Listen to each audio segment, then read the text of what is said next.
In the heart of the desert, under a sky crackling with thunder and lightning, a mountain trembled as if the earth itself was alive. Smoke billowed from its peak, and a deafening horn blast echoed through the air. The people of Israel, who had just been freed from the clutches of Egypt, stood at the foot of Mount Sinai, trembling in fear. This was not the gentle, distant God they had known from the stories of their ancestors. This was a God of thunder and fire, a God who seemed as unpredictable and terrifying as the natural forces that surrounded them. It was a moment of profound shock, a turning point in the story of God and His people, a moment that would define the course of their relationship for generations to come. The story of the Israelites' journey from Egypt to Mount Sinai is a story of transformation, not just for the people, but for God Himself. Before the Exodus, God was a distant figure, more concerned with reproduction and promises of land than with the moral conduct of His people. Adam and Eve were given a single command: do not eat from the tree of the knowledge of good and evil. This was not a moral imperative, but a condition for remaining in a paradise where ethics were unnecessary. Cain's murder of Abel led to God's first explicit ethical demand: do not shed blood. Yet, even this command was more about maintaining order than establishing a moral code. Throughout the book of Genesis, God's interactions with the patriarchs Abraham, Isaac, and Jacob were marked by promises of land and descendants, not by a call to moral living. The patriarchs lived in a world where customs and laws existed, but these were human affairs, not divine commands. Abraham, for instance, adhered to the customs of the Hittites when purchasing a burial site for his wife, Sarah. Isaac and Rebekah were concerned about their children's marriages, but they did not claim that God had forbidden certain unions.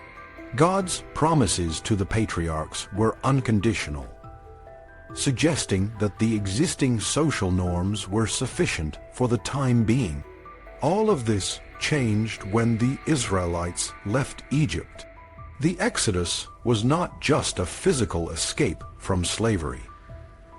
It was the beginning of a new kind of relationship between God and His people. The journey through the desert, with its trials and miracles, was a crucible that forged a new identity for the Israelites. It was during this journey that God began to reveal Himself in a new and terrifying way. The crossing of the Red Sea, the provision of manna and water, and the victory over the Amalekites were all signs of God's power and protection. But they were also signs of a God who was not to be taken lightly. The climax of this transformation came at Mount Sinai. The mountain itself seemed to come alive, a symbol of the raw, untamed power of God. The people were so frightened that they begged Moses to speak to God on their behalf, fearing that they would die if God spoke directly to them. God's appearance was a stark contrast to the gentle, distant figure they had known. He was a God of fire and earthquake, a God who demanded absolute obedience.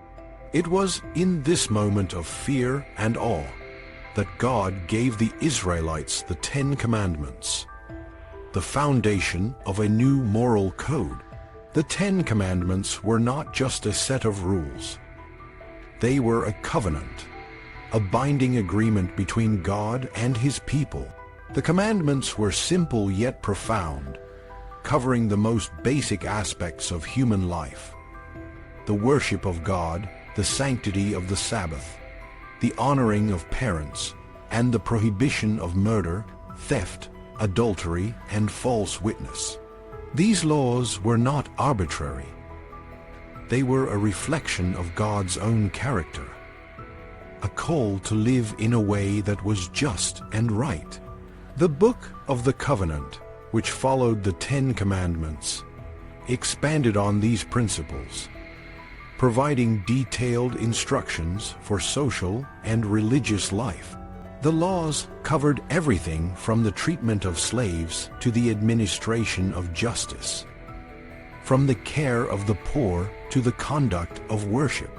The giving of the law was not just a moment of revelation.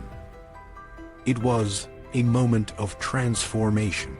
The Israelites, who had been slaves in Egypt, were now free. But with that freedom came responsibility. They were no longer just a people. They were a nation, bound together by a common set of values and a shared identity. The law was not a burden but a gift, a way of life that would set them apart from the nations around them. It was a way of life that would bring order and stability to a people who had known only chaos and oppression. Yet, the giving of the law was also a time of testing. The people, who had been so afraid of God's power, were quick to turn to idolatry when Moses was absent. The golden calf, a symbol of their own fears and desires, was a stark reminder that the journey to moral and spiritual maturity was far from over. God's response to their disobedience was swift and severe. The Levites, who had remained loyal, were called to execute judgment on those who had turned away. The people suffered, but through their suffering, they learned the gravity of their actions and the seriousness of their covenant with God. The story of the Israelites at Mount Sinai is a story of the emergence of ethical monotheism. It is a story of a God who, through his own transformation, became a God of justice and mercy. A God who cared not just about the survival of his people, but about their moral and spiritual well-being. The law was not just a set of rules. It was a way of life that would shape the character of a nation.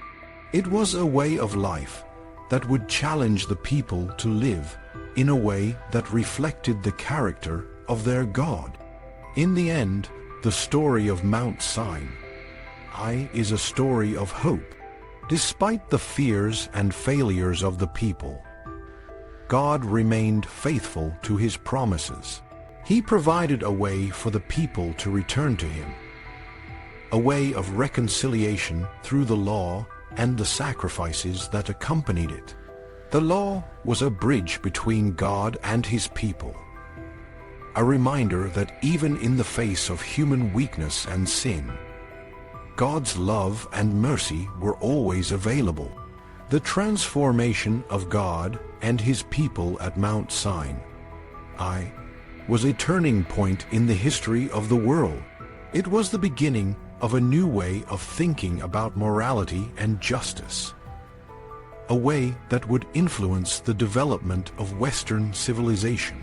The God of the thunder and the fire, the God of the law, was a God who called his people to a higher standard, a standard that would shape their lives and their world. And in the end, it was a God who, despite his power and majesty, was a God of love and compassion, a God who desired not just obedience, but a deep, personal relationship with his people.